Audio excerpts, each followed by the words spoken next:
Em 1978, mais de 900 pessoas morreram juntas em um único dia no meio da selva. Não foi acidente, não foi ataque externo, não foi guerra. Foi algo muito mais perturbador.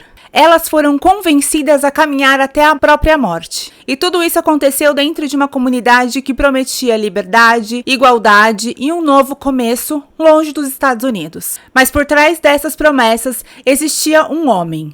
Um homem que começou como pastor, depois virou líder político, depois profeta. E no fim se tornou alguém que controlava absolutamente tudo, até a vida e a morte dos seus seguidores. Para eles, ele era o próprio Deus. O nome dele era Jim Jones. O que aconteceu entre a sua infância e o massacre de Jonestown não é só uma história de fé.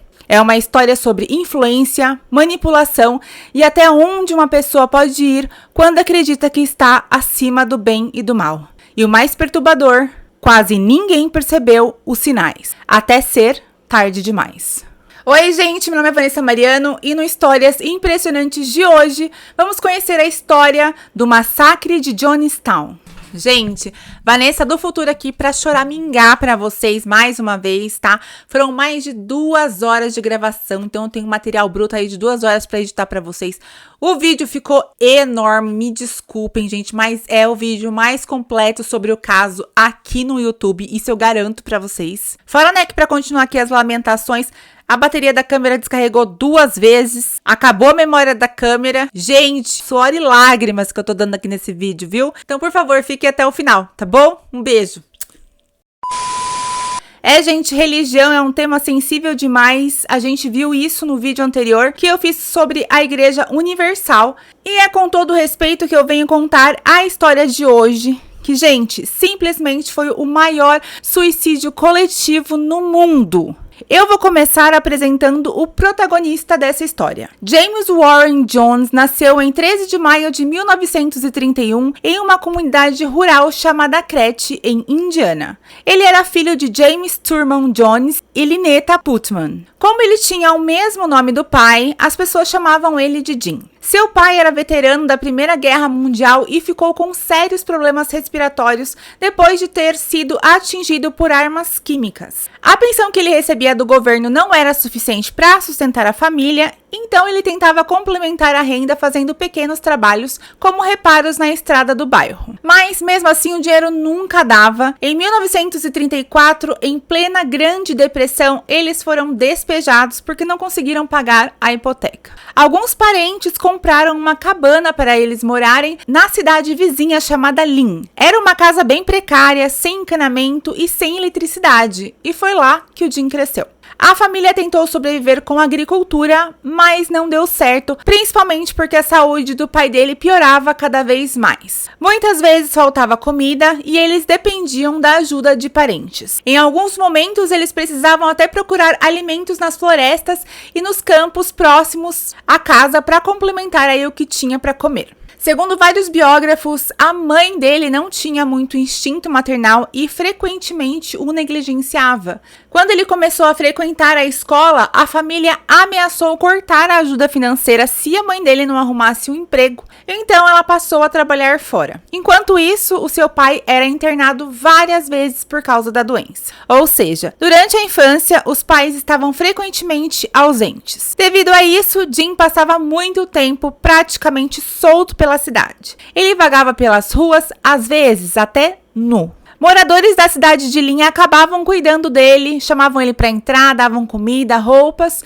e pequenos presentes. Quando ele ainda era criança, a esposa de um pastor da igreja do Nazareno criou uma ligação especial com ele. Foi ela quem deu uma Bíblia para o Jim e incentivou que ele estudasse, ensinando também o código de santidade da igreja. A partir daí, ele mergulhou de vez na religião. Ele frequentava praticamente todas as igrejas da cidade de Lynn, às vezes várias na mesma semana, e chegou a ser batizado em mais de uma igreja. Ainda criança, ele decidiu que queria ser pregador e começou a treinar seus sermões sozinho. Sua mãe ficava muito incomodada quando pegava ele imitando o pastor da igreja pentecostal local e tentou impedir que ele fosse aos cultos, mas não conseguiu. Apesar de sentirem pena dele por causa da pobreza em que vivia, os vizinhos começaram a achar ele meio estranho. Jones era obcecado por religião e morte, e por gostar de morte, ele visitava uma fábrica de caixões da cidade e fazia funerais para animais atropelados que ele recolhia na rua. Ele também dizia ter habilidades especiais como voar. Uma vez ele pulou do telhado de um prédio para provar isso, e aí ele caiu e quebrou o braço, e mesmo assim ele insistiu que tinha superpoderes. Às vezes ele colocava outras crianças em situações perigosas e dizia que era guiado pelo anjo da morte. E ele aprontava de um tudo, gente. Uma vez ele roubou a Bíblia de um pastor e sujou uma passagem da Bíblia com esterco de vaca. E em uma outra ocasião ele trocou a água benta por xixi em uma igreja católica. Fora suas excentricidades religiosas, Jones também tinha comportamentos mais problemáticos. Ele roubava doces dos comerciantes da cidade e sua mãe tinha que pagar tudo isso depois. Ele cumprimentava as pessoas com palavrões pesados como "bom dia, seu filho da p***", ou "olá, seu bastardo sujo". E sabe de quem ele herdou este comportamento, gente? Da senhora sua mãe, que fazia a mesma coisa. Além da religião, ele desenvolveu um interesse intenso por doutrinas sociais e políticas. Ele lia compulsivamente sobre Adolf Hitler, Joseph Stalin, Karl Marx e Mahatma Gandhi. Na juventude, não defendia abertamente nenhuma posição radical, mas quando começou a Segunda Guerra Mundial, ele ficou fascinado pelo Partido Nazista, pela pompa pela organização e pelo poder absoluto do Hitler. Isso assustava demais os seus vizinhos porque ele elogiava a Alemanha nazista. Ele agia como um ditador entre as outras crianças, mandando que elas marchassem juntas e espancando elas se elas não obedecessem. Um amigo de infância dele contou que ele gritava "Hey Hitler!" e fazia a saudação nazista para os prisioneiros de guerras alemães que passavam ali pela cidade. Anos depois, ele falou sobre a própria infância, dizendo que já na terceira série estava pronto para matar, que era extremamente agressivo e hostil e que nunca recebeu amor ou compreensão. Ele dizia que sempre estava sozinho, lembrava que em eventos escolares todos os pais apareciam, menos o dele, ou seja, cresceu aí um menino complexado. No ensino médio, o Jim continuava sendo aquele garoto diferente de todo mundo. Ele andava praticamente o tempo todo com a Bíblia debaixo do braço. Ele era um bom aluno, gostava de debater com os professores e tinha uma postura estranha socialmente. Se alguém falasse com ele primeiro, ele simplesmente ignorava. Ele só conversava quando ele é quem decidia iniciar a conversa. Enquanto os outros adolescentes se vestiam normalmente, ele usava roupa de igreja todos os dias da semana. E as opiniões religiosas dele afastavam ainda mais os colegas. Ele confrontava os jovens por beberem cerveja, por fumarem e por dançarem. Às vezes, ele chegava a interromper eventos para insistir que todos lessem a Bíblia com ele. Ele não gostava de esportes porque odiava perder e, em vez de jogar, ele preferia treinar os times das crianças menores. Foi num jogo de beisebol em Richmond que ele ficou profundamente incomodado com a forma como os afro-americanos eram tratados. Aquilo marcou ele e reforçou sua aversão ao racismo. Isso é ainda mais significativo porque o pai dele fazia parte do Ku Klux Klan, que tinha bastante apoio no estado durante a Grande Depressão. Gente, abrindo um parêntese aqui, vocês sabiam que o uso de KKK é extremamente ofensivo nos Estados Unidos porque é a sigla do Ku Klux Klan? Que foi aí uma organização supremacista branca, terrorista e racista fundada no século XIX. A organização KKK é conhecida por promover atos de violência, intimidação, enforcamento e assassinatos contra pessoas negras, judeus, imigrantes e outros grupos minoritários com o objetivo de perpetuar a supremacia branca. A sigla KKK invoca dor, trauma histórico e medo racial nos Estados Unidos, sendo comparável ao peso que símbolos nazistas têm na Alemanha. Enquanto no Brasil KKK é uma forma comum de rir na internet, né, gente? Nos Estados Unidos ele é lido diretamente como referência a esse grupo extremista. Usar KKK em conversas, comentários ou redes sociais pode ser interpretado como um discurso de ódio e racismo. Vocês sabiam disso?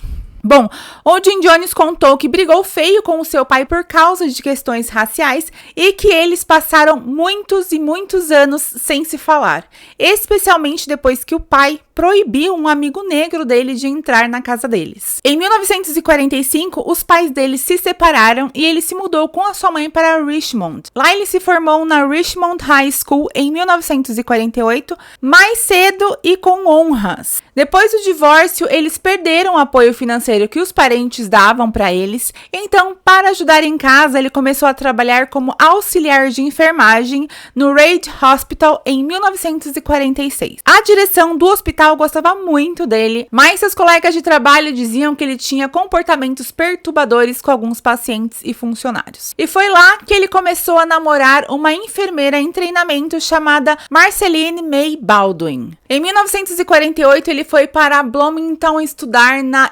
Universidade de Indiana, com a ideia de ser médico, mas logo ele desistiu desse plano. Durante a faculdade, ele ficou muito impactado por um discurso de Eleanor Roosevelt sobre a situação dos afro-americanos e começou, pela primeira vez, a defender o comunismo e outras ideias políticas radicais. Ele e a Marceline continuaram juntos e se casaram em 12 de junho de 1949. Eles moraram em Bloomington, onde ela trabalhava no hospital e ele estudava. A Marceline era metodista e logo surgiram conflitos religiosos entre os dois. O Jim era fortemente contra a segregação racial praticada pela igreja metodista e isso virou uma tensão no casamento. Ao longo da relação, ele frequentemente abusava dela emocional e psicologicamente. O Jim queria frequentar igrejas pentecostais, mas acabou cedendo e indo aí na igreja metodista com ela na maioria dos domingos. A insegurança dele afetava muito seu casamento. Ele vivia testando o amor e a lealdade da Marceline, às vezes de maneira cruel. Uma das táticas dele era dizer que alguém próximo dela tinha morrido de repente, e aí ele consolava ela e depois contava que era mentira. Olha aí que tortura, gente. Uma coisa sem pé nem cabeça. Depois de anos na universidade, eles se mudaram para Indianápolis em 1951. Ele estudava à noite na Butler University e só conseguiu o diploma do ensino secundário em 1961. Nesse mesmo período, aos 20 anos, ele começou a frequentar reuniões do Partido Comunista dos Estados Unidos. Mais tarde, refletindo sobre essa fase, ele disse que se perguntava: como posso demonstrar meu marxismo? E concluiu que a resposta era se infiltrar na igreja. Em 1952, o Jim decidiu que ia virar ministro metodista. Ele acreditava que a igreja poderia ser o caminho para colocar o socialismo real em prática. O curioso é que, mesmo sabendo que ele era comunista, foi na igreja metodista que ele começou seu ministério. Ele virou pastor estudantil na igreja metodista e criou um projeto de playground aberto para crianças de todas as raças, algo bem ousado para a época. Mesmo atuando como metodista, ele continuava visitando e pregando em igrejas pentecostais. Em 1954, ele acabou sendo demitido da igreja metodista oficialmente por roubo de fundos. Mas na versão dele, era ele quem saiu porque a liderança não deixava integrar negros à congregação. Foi mais ou menos nesse período que ele foi a uma convenção pentecostal do movimento Latter Rain, onde uma mulher profetizou que ele teria um grande ministério. Ele abraçou essa ideia na hora e começou a pregar ali mesmo. Este movimento, Latter Rain, estava crescendo muito, principalmente por causa do reavivamento de cura. Vendo ali uma oportunidade maior, ele convenceu a esposa a sair da igreja metodista e entrar de vez no pentecostalismo. Em 1953, ele começou a pregar no tabernáculo da Rua Lauren, em Indianápolis, fazendo cultos de cura. Ele viajou por vários estados participando desses eventos, mas aí a Assembleia de Deus proibiu esse tipo de prática de cultos de cura, e então ele saiu e fundou a sua própria igreja chamada Wings of Healing. E depois essa igreja virou o Templo do Povo. No começo a igreja era bem pequena, só tinha 20 membros, e ele chegou ao ponto de vender macacos de estimação para tentar arrecadar dinheiro. O Jim Jones, ele era muito esperto e ele queria fazer o ministério dele crescer, então ele se uniu a pastores que praticavam esses cultos de cura na época. E esses cultos de cura, né, gente, atraem milhares de pessoas. E quem é que faz cultos de cura aqui no Brasil? A Igreja Universal. Não é mesmo? Como eu já contei para vocês no vídeo anterior, que eu vou deixar no finalzinho desse vídeo aqui para quem não assistiu assistir. Bom, foi aí então que ele se aproximou das Assembleias Independentes de Deus e principalmente de William Branham, um famoso evangelista de cura.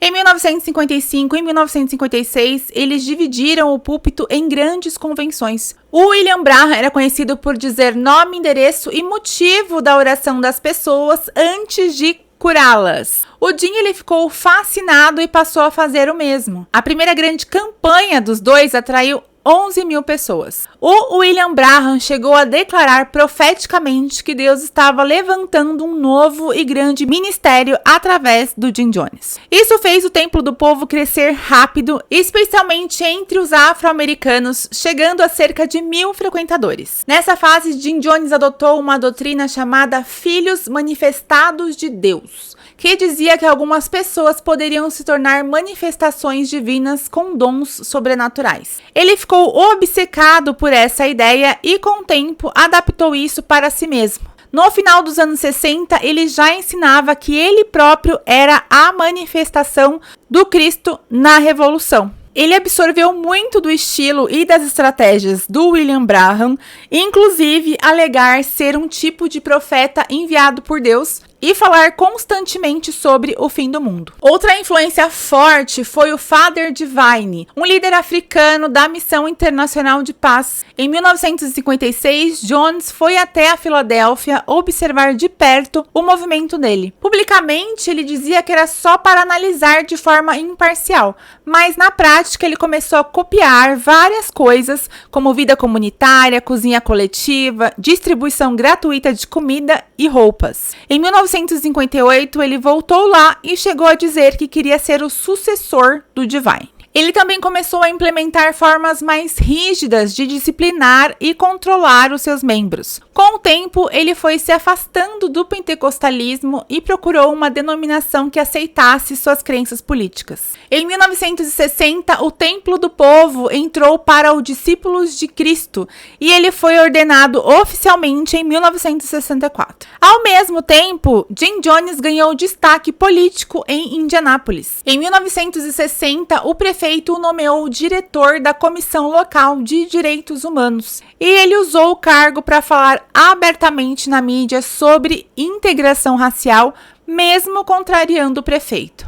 Ele ajudou a integrar racialmente igrejas, restaurantes, a companhia de telefone, o departamento de polícia, um teatro, um parque de diversões e até o Hospital Metodista da Universidade de Indiana. Ele, gente, organizava testes secretos para flagrar restaurantes que se recusavam a atender negros e expunha grupos nazistas locais na imprensa. Em 1961, o Jim Jones precisou ser hospitalizado, mas por engano ele foi colocado na ala destinada a pacientes negros. Ele se recusou a ser transferido e começou a ajudar os pacientes, arrumando as camas e limpando as comadres ou pinicos. A pressão política gerada pela atitude dele levou o hospital a desfazer as enfermarias que eram separadas entre negros e brancos. Claro que isso trouxe reação. O Templo do Povo virou alvo dos supremacistas brancos. Mas toda essa exposição também trouxe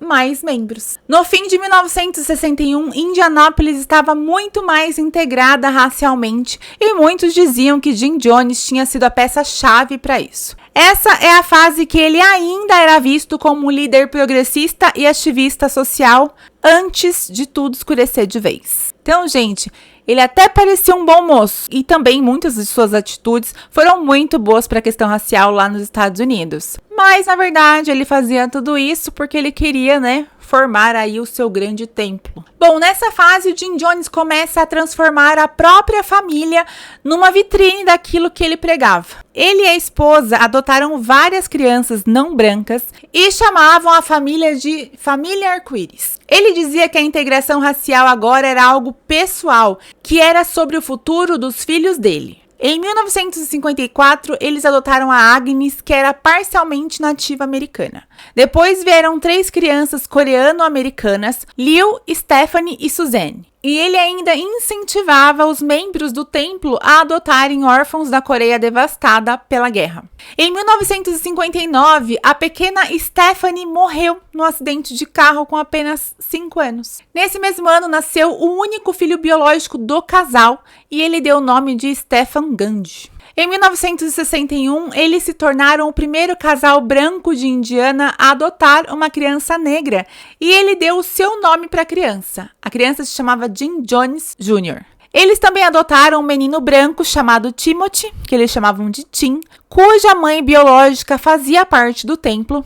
E ainda teve o Kimo, um menino que era filho biológico do Jim Jones com uma integrante da igreja. Pois é, gente, o Jim Jones traía muito a sua esposa. E depois isso vai se tornar uma característica da religião dele. Ele podia dormir com todos os membros que ele quisesse, mulheres e homens. Para ele não tinha vez. A Caroline Layton era uma mulher muito culta, casada com o Dr. Lawrence Layton. Ela se separou dele logo após começar o seu romance com o Jim Jones, que durou de 1968 até a morte dos dois, que foi aí no massacre de 1978. Jim John Prokes, o filho biológico de John com a Caroline Layton, nasceu em janeiro de 1975. Mas vocês podem observar aí que o sobrenome da criança é Prokes. Isso foi porque um membro da igreja que assumiu a paternidade formal do menino, na verdade ele só registrou para que o menino tivesse um sobrenome, para que ele não fosse aí um bastardo, algo assim. O casal inicialmente não contou que a criança era filho do Jim Jones. Quando a Caroline engravidou, eles esconderam ela e só depois que a criança nasceu que ela voltou. O seu período de ausência foi explicado como um resultado de uma prisão no México enquanto ela estava fazendo uma missão secreta para o templo. A paternidade de Kimo foi inicialmente também atribuída a um guarda da prisão, mas mais tarde, o Jim Jones acabou contando que foi ele que engravidou a Caroline, mas ele disse que a engravidou acidentalmente, enquanto a treinava para usar o seu corpo para a causa. Pois é, gente, o Jim Jones usava as mulheres para a causa. O Jim Jones utilizava mulheres da seita para estabelecer e manter relações estratégicas com membros da Guiana. O caso mais famoso documentado é o de Paula Adams, uma integrante do templo que manteve um relacionamento de longo prazo com Lawrence Bondman, que era o embaixador da Guiana nos Estados Unidos. Esse relacionamento foi autorizado pelo Jim Jones para garantir a influência política e proteção para o assentamento lá de Jonestown. O Jim Jones chamava essas seguidoras de mulheres de relações públicas, que estariam aí dispostas a fazer qualquer coisa, incluindo manter relações sexuais, para beneficiar a causa da seita na Guiana. Enfim, voltando um pouco, em 1961, Jim Jones começou a dizer à congregação que teve visões de um ataque nuclear que destruía Indianápolis. A sua esposa comentava com amigos que ele estava ficando cada vez mais paranoico com isso. Influenciado por profecias sobre a destruição dos Estados Unidos numa guerra nuclear, ele passou a procurar um lugar para fugir do que ele acreditava ser um fim iminente. Em 1962, depois de ler numa revista que a América do Sul seria o lugar mais seguro em um caso de guerra, ele decidiu viajar para cá em busca de um novo lar para o Templo do Povo. Ele passou primeiro pela Guiana, fez reuniões religiosas e depois seguiu, sabe para onde, gente? Aqui pro Brasil. A família dele morou primeiro em Belo Horizonte, numa casa simples, onde ele estudava a economia local e avaliava se as minorias raciais aceitariam sua mensagem. Mas tudo era muito difícil por causa do idioma. Depois de tentar em Minas Gerais, eles foram para o Rio de Janeiro, onde trabalharam com pessoas pobres nas favelas, e ele ainda se interessou pelo sincretismo religioso brasileiro. Gente, para vocês verem como surgiu cada religião e como tudo foi evoluindo para como é hoje, né? O sincretismo religioso no Brasil foi a fusão de crenças católicas, africanas e indígenas, nascidas como resistência à imposição do catolicismo durante a escravidão. Esta mistura criou expressões únicas, onde orixás são associados a santos católicos, sendo a Umbanda o maior exemplo dessa união. Com isso, gente, dá pra gente perceber aí que a religião foi algo que foi construído ao longo dos anos, se adaptando à realidade ou desejo de transformação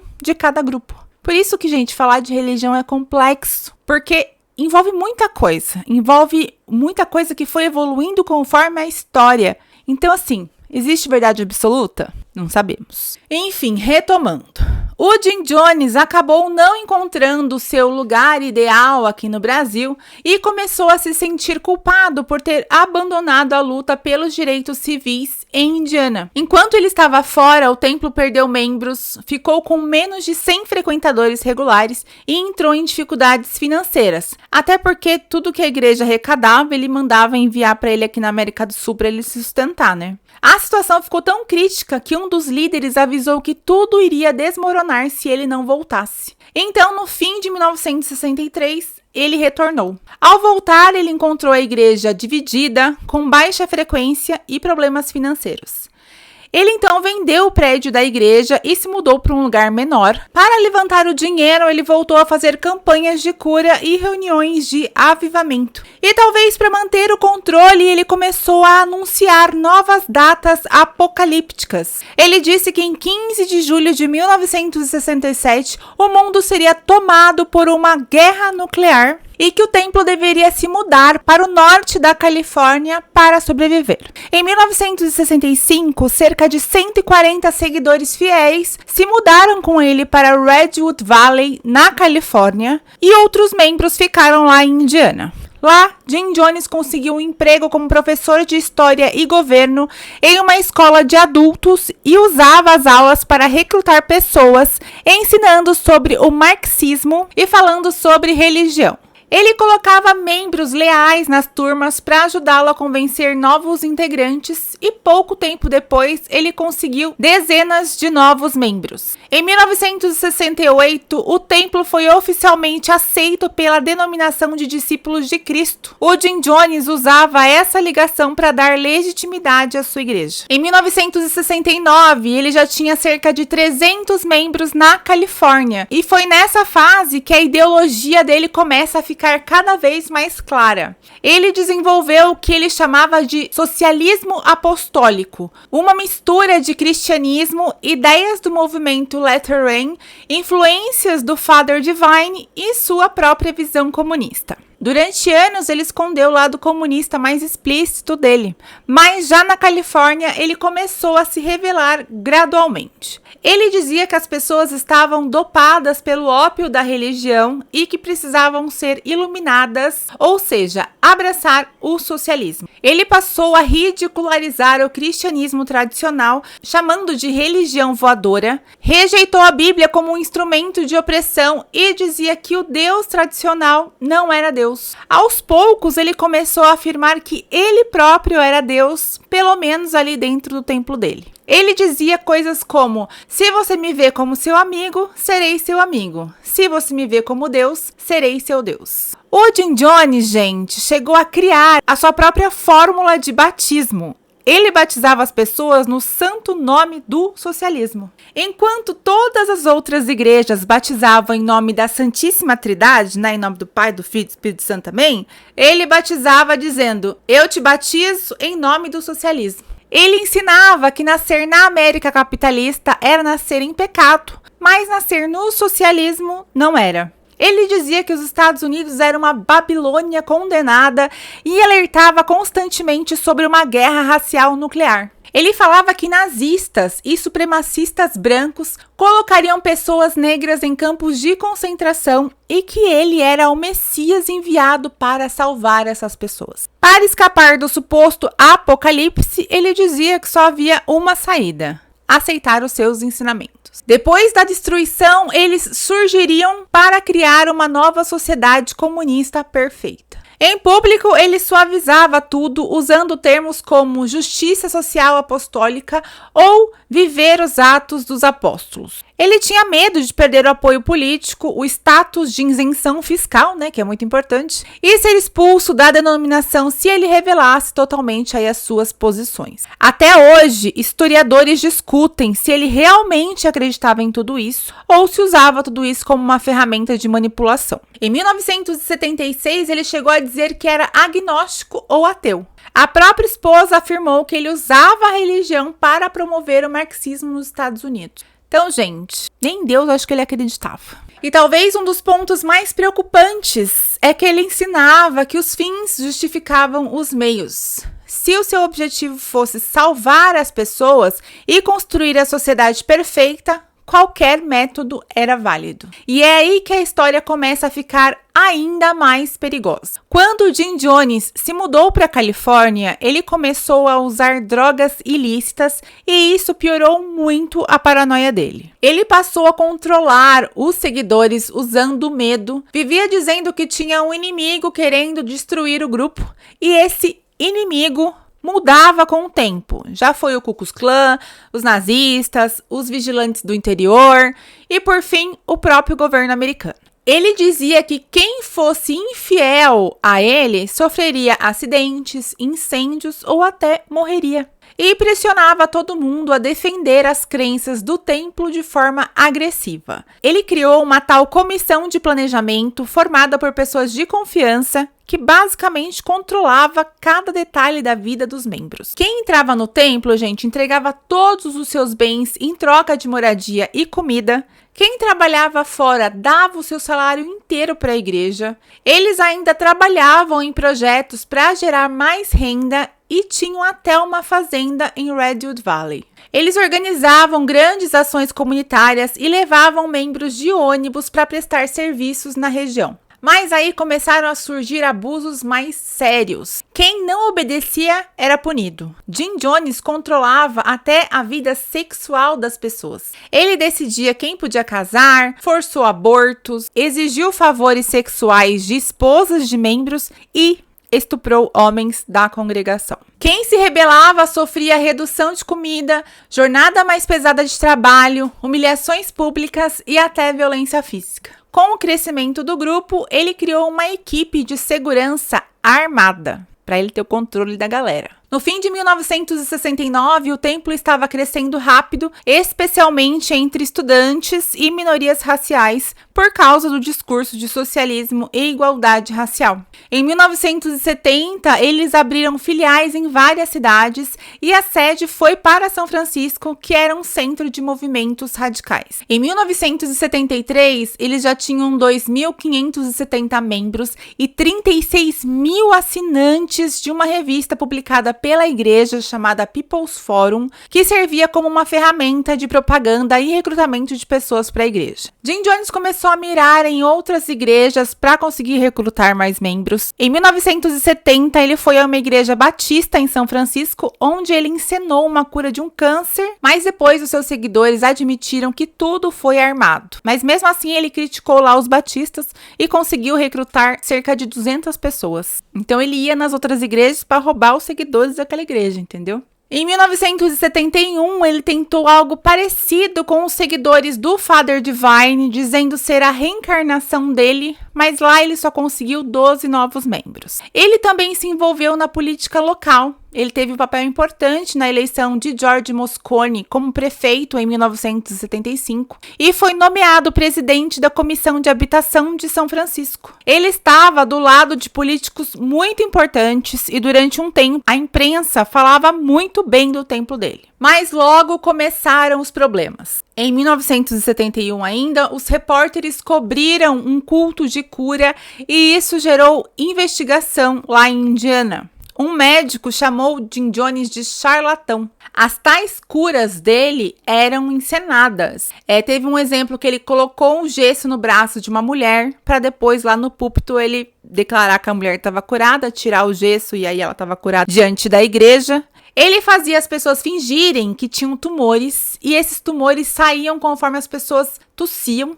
Mas, na verdade, essas pessoas comiam moela de galinha, que ele fazia essas pessoas comerem, para depois elas vomitarem lá na hora, fingindo aí que eles estavam vomitando câncer e que eles estavam ali sendo curados. Ele também fazia uma prática que é muito comum nas igrejas, né? Ele obtinha informações secretas sobre as pessoas para parecer ter poderes sobrenaturais. Isso aconteceu comigo, gente, na igreja que eu frequentava.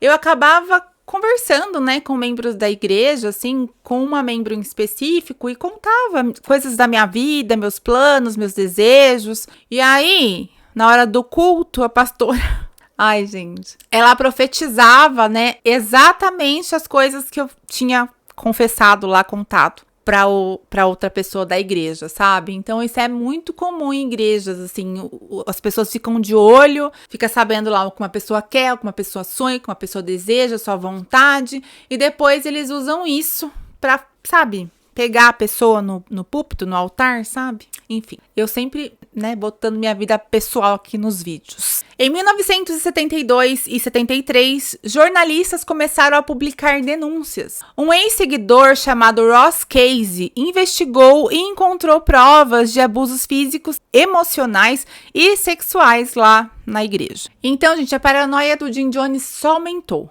E não só a paranoia dele, as loucuras dele também. Em dezembro de 73, o Jim Jones foi preso por conduta obscena em Los Angeles, acusado de se masturbar diante de um policial disfarçado em um banheiro no cinema. Mas aí na época ele era uma pessoa influente, né? Ficou pouco tempo preso e saiu. Com medo de perder o controle e ser desmascarado, o Jim Jones resolveu tomar de volta aí aquele planejamento que ele estava fazendo, né?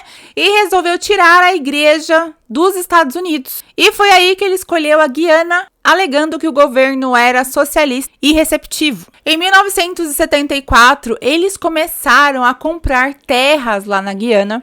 No fim daquele mesmo ano, o primeiro grupo chegou lá para montar a comuna que ficou conhecida como Jonestown. Enquanto isso, mais denúncias surgiram na imprensa. Em 1977, uma grande reportagem expôs abusos físicos, emocionais e sexuais. Então, nesse momento, Jim Jones decidiu forçar a mudança definitiva para a América do Sul. Então, gente, de 74 a 77, eles estavam lá construindo a cidade, construindo as casas, né? Que depois, mais pra frente, vocês vão saber que nem casas eram.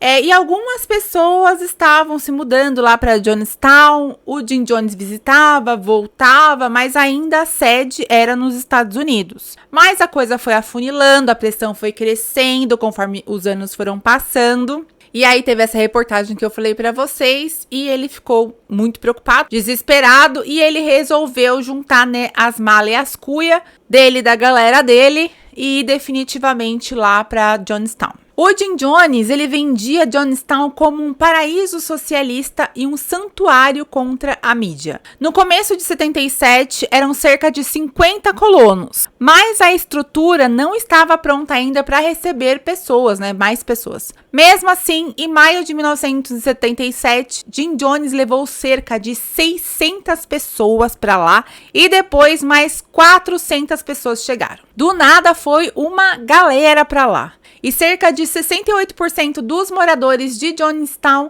eram negros. As pessoas vendiam tudo o que tinham para ir para Jonestown. Eles davam o dinheiro que eles conseguiam com as vendas das coisas para o Jim Jones, acreditando que quando eles quisessem voltar para os Estados Unidos, eles receberiam todo esse dinheiro de volta.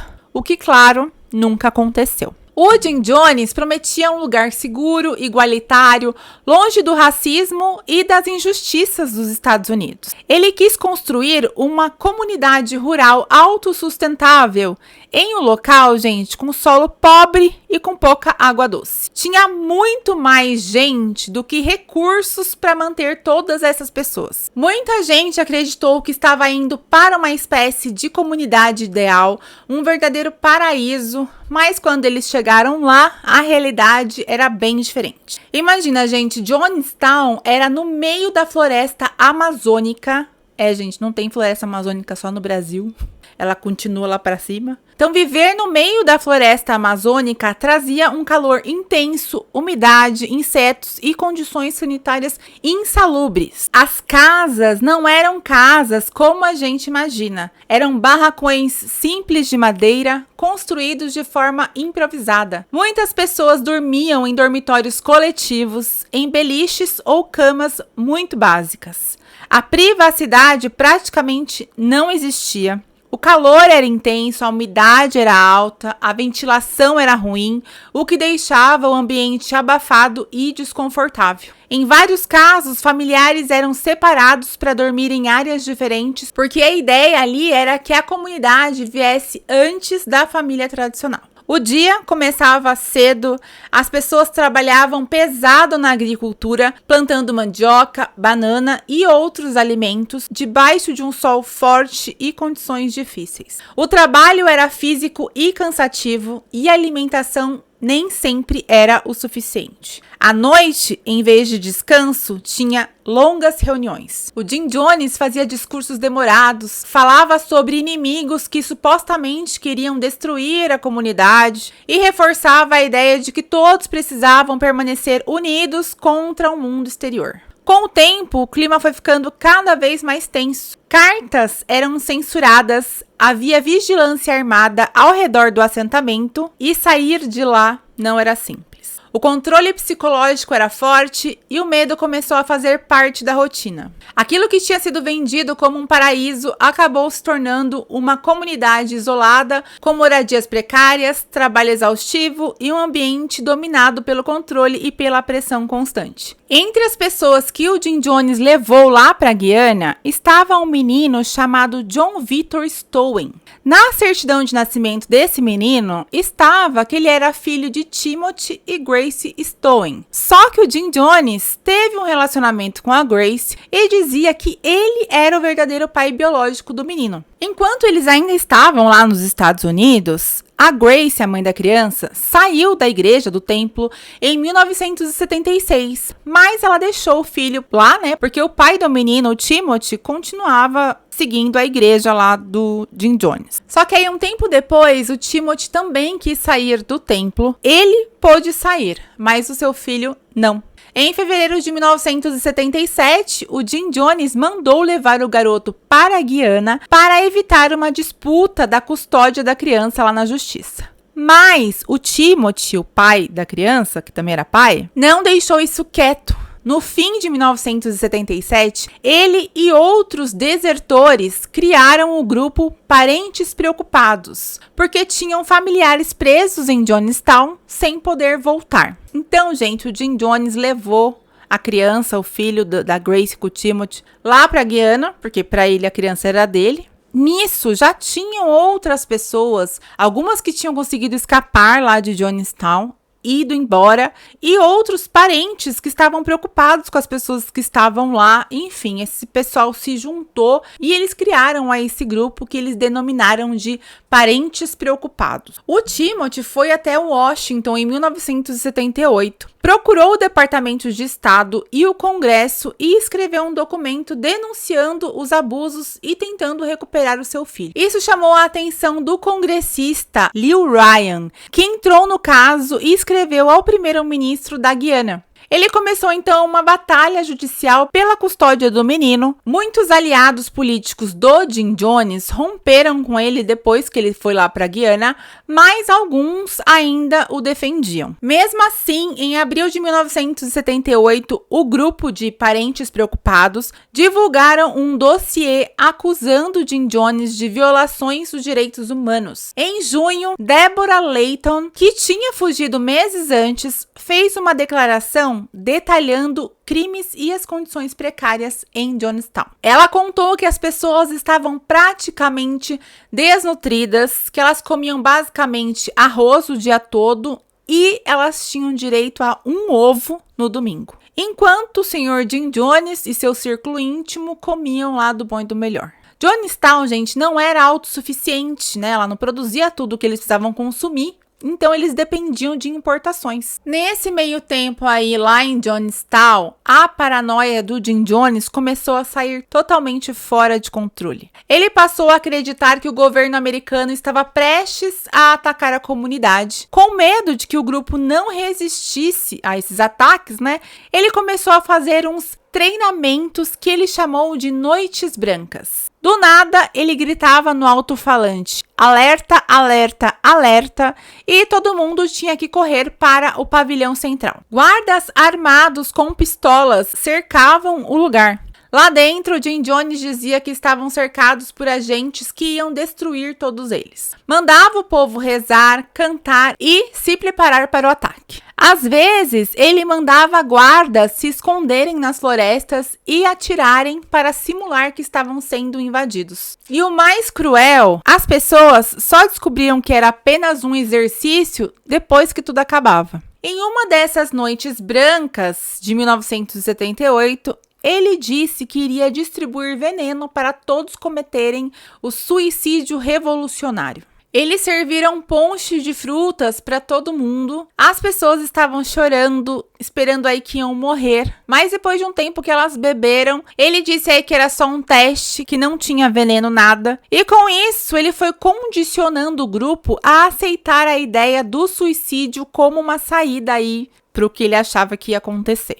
Ele também reforçava que a CIA estava trabalhando ativamente para destruir a comunidade. Em pelo menos 2 ocasiões, eles ensaiaram os suicídios em massa e, segundo a desertora Deborah Layton, todo mundo, inclusive as crianças, faziam fila, recebiam um copinho com o líquido vermelho e era informado que em menos de 45 minutos eles morreriam. Quando o tempo passava e ninguém morria, Jim Jones dizia que era apenas um teste de lealdade e avisava que em breve poderia ser real. Enquanto isso, a vida em Jonestown estava ficando cada vez pior. As pessoas estavam exaustas, eles trabalhavam pesado do amanhecer até a noite. Enquanto isso, nos alto-falantes tocavam sermões o dia inteiro.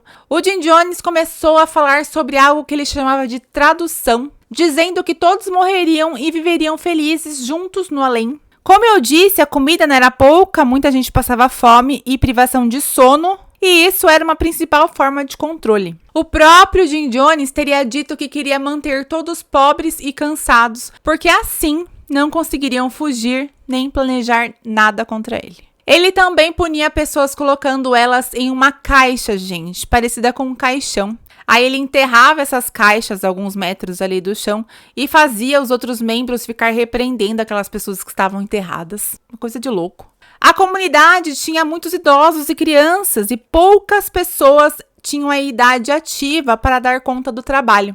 A saúde, a educação, a alimentação eram limitadas e a situação só piorava. O próprio Jim Jones estava cada vez mais instável. Ele foi visto cambaleando e urinando em público. Foi aí que ele suspeitou de uma infecção pulmonar e ele disse para os seus seguidores que, na verdade, ele tinha câncer de pulmão. Aparentemente para ganhar a compaixão e reforçar o apoio aí deles para ele, né? Então ele preferiu mentir aí que era câncer, mas na verdade não era. O Jim Jones, gente, já tava assim, só o pó da gaita, ele tava bem doente, dava pra ver isso, tinha gravações, né, que ele fazia dos sermões, então ele tava bem debilitado e ele também fazia o uso de medicamentos, de vários medicamentos fortes, então ele já tava assim, mais pra lá do que pra cá. Ele, né, tinha já hipertensão, ele teve pequenos derrames, perda rápida de peso nas últimas semanas ali.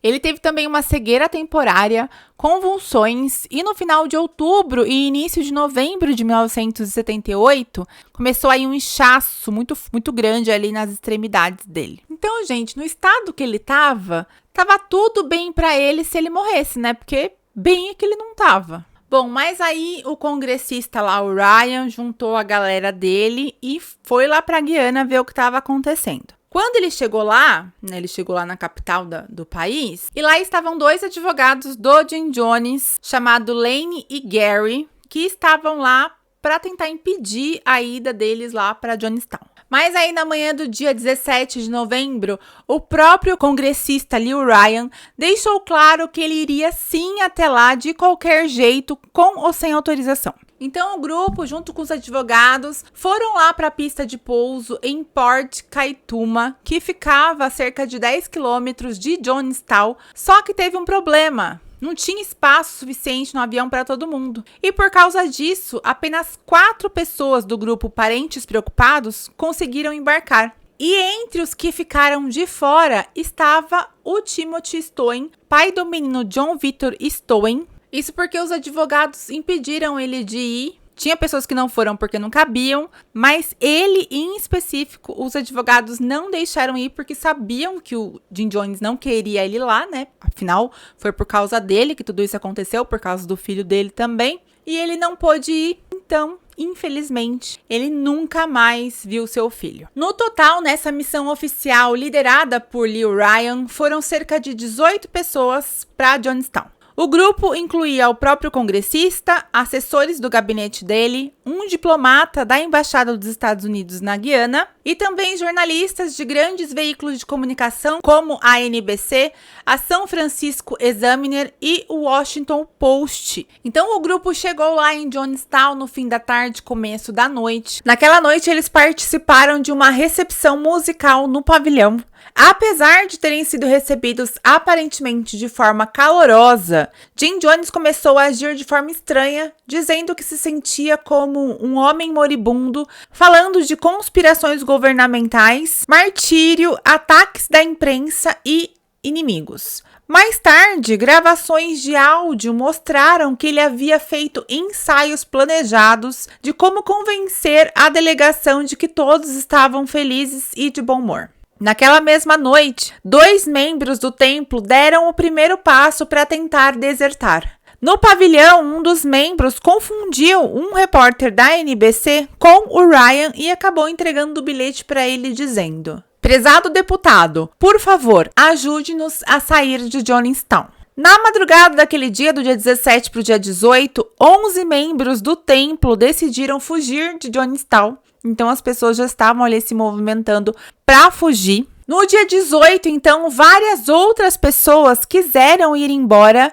e também falaram com o congressista. O congressista disse que todos que quisessem ir embora iriam com ele. Aí, gente, teve pessoas da mesma família, uns querendo ir, outros querendo ficar, e no meio disso ficavam as crianças. Muita gente desistiu de ir porque não conseguiram levar os seus filhos. Então, às vezes o marido queria ir, a esposa queria ficar, e aí com quem ia ficar a criança, aí a pessoa acabava ficando. No total, apenas 16 pessoas quiseram ir embora de Jonestown. Enquanto as pessoas se organizavam para subir nos caminhões para irem para o aeroporto, um homem revoltado, querendo impedir que aquilo acontecesse, atacou o congressista Ryan com uma faca. O Ryan não se feriu gravemente porque ele foi protegido, né? E o agressor foi imobilizado. Então, assim, gente, o clima ficou tenso, né? Os próprios moradores lá de Jonestown não queriam que aquelas pessoas fossem embora. Não sei porquê, né, gente? A pessoa não tem o livre-arbítrio de ir embora se não tá gostando de viver mais ali.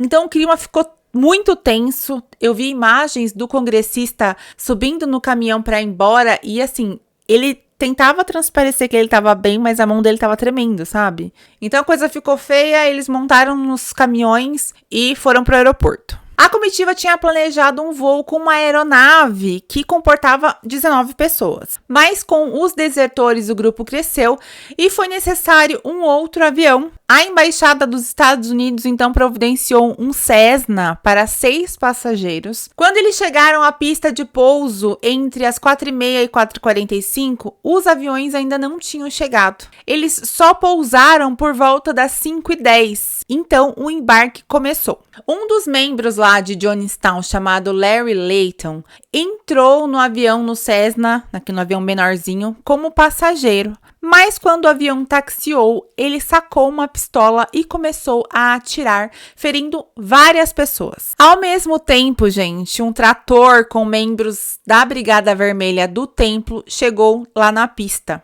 E eles abriram fogo com pistolas, espingardas e rifles contra o grupo.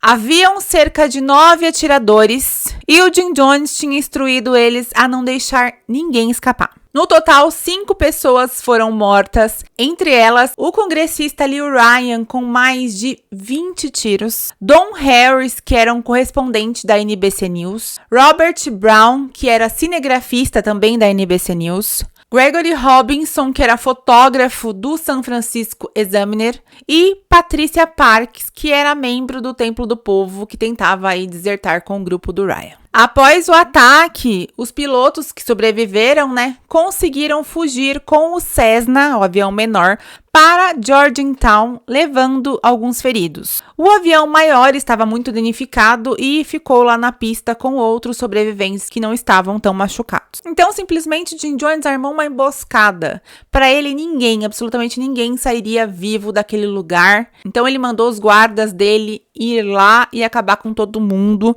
Mas eles falharam. Nem todo mundo morreu.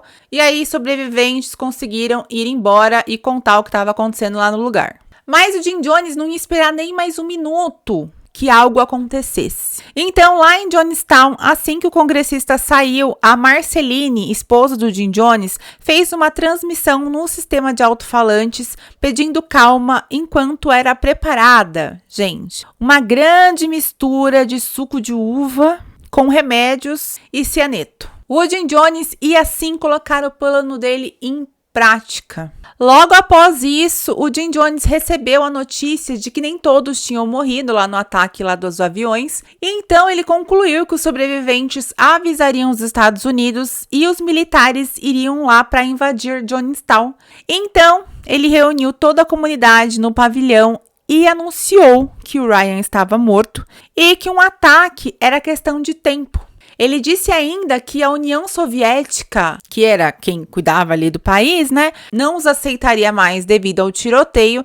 E diante disso, ele e vários outros membros defenderam o suicídio revolucionário. A justificativa dele foi isso, os Estados Unidos não vai querer a gente de volta lá e eles vão vir aqui atacar a gente. E o pessoal aqui da Guiana também não vai querer mais a gente depois do tiroteio. Então, o que nos resta, nos desviver. Tudo foi gravado em uma fita de áudio que depois ficou conhecida como a Fita da Morte. No início da gravação, uma mulher chamada Christine Miller chegou a discordar, do que o homem estava falando, com medo, E também dava para ouvir aí gritos das crianças e de alguns adultos. O templo lá já estava recebendo remessas mensais de cianeto desde 1976, sob o pretexto de limpar ouro. E meses antes disso, eles já tinham usado o cianeto em porcos. Eles tinham um médico lá que já estava treinando, fazia tempo, a quantidade ideal da mistura lá de cianeto com medicamento, com suco, que fosse suficiente aí para matar desde criança a adultos e também os animais, todos os animais. A mistura mortal então foi distribuída e quem se recusava era obrigado a tomar à força. Guardas armados cercavam o local, deixando claro que quem não fosse morrer pelo veneno ia morrer pelas armas. Segundo um sobrevivente, uma mulher chamada Ruleta Poe e o seu filho de 1 ano foram os primeiros. Primeiro, eles deram o veneno para o bebê, eles colocaram em uma seringa sem agulha e deram na boquinha do neném. E depois disso, obviamente, a mãe também tomou, já sabia o que ia acontecer com o filho, ela já tomou também. E aí começou a se distribuir a bebida e eles iam dando para as pessoas e encaminhando elas para fora lá do pavilhão. A orientação foi vinda do próprio Jim Jones. Primeiro as crianças iriam tomar, porque depois que as crianças tomassem, os pais não iriam de alguma forma tentar fazer algo, eles iam acabar aceitando que eles também teriam que morrer. E depois que eles bebessem, eles tinham que sair para fora lá do pavilhão e se deitar de bruços. Por isso que todas as fotos, todas as pessoas estão de bruços. A orientação foi essa. Então eles tomavam, iam para fora, deitavam de bruços e aguardavam a morte. As pessoas, gente, não estavam passivas ali esperando a vez delas, elas estavam com muito medo, elas estavam nervosas, muitos gritavam. E em resposta a essas reações, o Jim Jones diz: morram com um mínimo de dignidade, entreguem suas vidas com dignidade, não se entreguem com lágrimas e agonia. Digo-vos, não me importo com quantos gritos ouçam, não me importo com quantos lamentos de angústia. A morte é 1 bilhão de vezes preferível a mais 10 dias dessa vida. Se soubessem o que vos espera, ficariam contentes por partirem essa noite. No total, 909 pessoas morreram em Jonestown, sendo que 276 eram crianças. Foi a maior perda de vidas civis americanas em um ato deliberado até os ataques de 11 de setembro. Fora essas 909 pessoas que morreram em Jonestown, mais 4 membros morreram em Georgetown. Eles não estavam no templo quando aconteceu o massacre, mas eles foram avisados e tiraram a própria vida. O Jim Jones foi encontrado morto no palco do pavilhão com um tiro na cabeça. A autópsia confirmou o suicídio. Ele foi cremado e suas cinzas foram espalhadas no Oceano Atlântico. Então, ele viu todo mundo morrendo ali por causa do veneno, mas ele mesmo não teve essa coragem de tomar e parece que ele colocou a arma na testa e deu um tiro. Muitos chegaram a falar que provavelmente ele não cometeu suicídio, que na verdade ele foi assassinado, uma outra pessoa pode ter matado ele, mas aí, segundo a autópsia, foi ele mesmo que cometeu o ato. Cerca de 85 pessoas sobreviveram. 3 sobreviventes receberam dinheiro e documentos para entregar à embaixada soviética, com instruções e mais de 7 milhões de dólares destinado ao Partido Comunista da URSS. Essas 3 pessoas foram presas, mas não se sabe exatamente o que eles fizeram com o dinheiro. Tudo estava tão planejadinho, gente, que o Jim Jones já tinha até um destino aí para os seus bens, meio que ele fez um testamento e ele deixou 3 pessoas preparadas para executar isso. A sua esposa também deixou uma carta falando que todos os seus bens ficavam ali para a União Soviética. Então, isso só prova o quanto tudo isto já era programado para acontecer. Os filhos do Jim Jones, alguns filhos, não morreram porque eles não estavam lá em Jonestown. Eles estavam em Georgetown com um time de basquete. Então, eles não participaram do massacre. Jonestown tinha, então, um time de basquete com alguns jovens. E eles estavam com os filhos do Jim Jones fora, Então, foi por isso que tiveram também mais esses sobreviventes. Sabe quem sobreviveu também? Aqueles advogados, o Gary e o Lane. E esses advogados estavam lá, Ouviram o barulho dos tiros, ouviram aquele zum, zum, zum. Eles, fugiram, não sei como conseguiram fugir, correram, foram pro mato e eles sobreviveram. Outros membros também escaparam ou sobreviveram por acaso. Alguns não escutaram o chamado, e estavam trabalhando, estavam longe, não ouviram o chamado que era para ir lá tomar um suco lá da morte. Inclusive, teve um senhor que ele era surdo, não ouvia muito bem, então foi graças a isso que ele sobreviveu. Ele não ouviu lá o Jim Jones chamando para ir lá tomar o suquinho da morte. Imagina, gente, quando as pessoas chegaram em Jonestown no dia seguinte ao massacre. Os corpos já estavam em um estado avançado de decomposição devido ao clima do lugar. Os corpos foram levados para os Estados Unidos, para a base aérea de Dover, causando um colapso nos serviços de identificação e traumas, porque tinha muito corpo ali para identificar, Mas aos poucos foi fazendo. Isso demorou muito tempo para retirar os corpos, para eles serem identificados. Quem reclamou o corpo, entregou para a família para dar um destino. Quem não, parece que tem uma vala lá comum e eles enterraram todo mundo junto. Aquele homem, o Larry Layton, que foi o desertor que se infiltrou no avião e atirou nas pessoas, foi o único condenado criminalmente pelos eventos ligados diretamente ao ataque. Ele foi absolvido no tribunal da Guiana, mas depois ele foi deportado para os Estados Unidos e lá, dentro do que se pôde fazer, eles o julgaram e ele foi condenado. Jonestown ficou abandonada, sendo parcialmente destruída e tomada pela selva. Anos depois, o local foi revisitado e alguns objetos ainda foram encontrados lá, como tambores, geradores e restos da estrutura também tinha muito brinquedo de criança, gente, uns brinquedinhos de madeira que eles faziam lá. Em 2024, foi anunciado que o local poderia virar atração turística, o que levou aí a várias controvérsias. Tinha gente que não queria que se tornasse, outros que queriam. Mas o local segue lá, né, gente? E tem muita gente que gosta desse tipo de turismo. Eles usaram como justificativa pessoas que visitam lugares que teve o Holocausto, né? E que então poderia se usar isso como algo turístico, né? Bom, na época que tudo aconteceu, o caso virou manchete mundial e passou a ser conhecido como o Massacre de Jonestown. E no fim de tudo isso, fica uma reflexão difícil de ignorar. Como é que pessoas comuns, com família, trabalho, sonhos e uma vida inteira pela frente, conseguem abrir mão de tudo isso para seguir cegamente uma única pessoa? Jonestown não aconteceu de um dia para o outro. Foi um processo lento, quase invisível, onde confiança virou dependência e fé virou controle. E talvez essa seja a parte mais desconfortável da história. Não é sobre um líder que perdeu o controle. É sobre pessoas que, aos poucos, deixaram o próprio poder de escolha nas mãos de outra pessoa. Agora eu quero saber de você. Me fala aqui nos comentários. O que faz uma pessoa largar tudo? Casa, família, liberdade, para seguir alguém sem questionar até o fim. Curte o vídeo se você gostou da forma como eu contei essa história. Se inscreve no canal. E a gente se vê agora no próximo vídeo. Um beijo. Tchau!